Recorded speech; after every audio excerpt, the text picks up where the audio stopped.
সেখানে কিন্তু আমাদের এই প্রাথমিক শিক্ষা নিশ্চিত করার জন্য আমাদের বিভিন্ন পদক্ষেপ, আবার কিছু করলে অমডেল। দেখেন একই বিদ্যালয় পালন করবো 11তম গ্রেড আদায়ের লক্ষ্যে। এজন্য আমরা সকলের সাহায্য কামনা করছি। একান্তভাবে চেষ্টা করব যেন আমরা একটি সুন্দর বাংলাদেশ গড়তে পারি। অতীতের যে ভঙ্গুর শিক্ষা ব্যবস্থা ছিল, সেই শিক্ষা ব্যবস্থাটাকে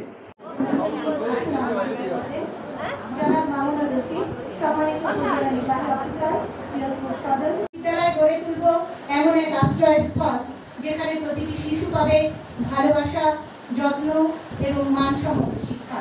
তবেই গড়ে উঠবে এক সত্যিকারের বৈষম্যমুক্ত বাংলাদেশ। ধন্যবাদ। আমরা দীর্ঘদিন থেকে কাজ করে আসছি।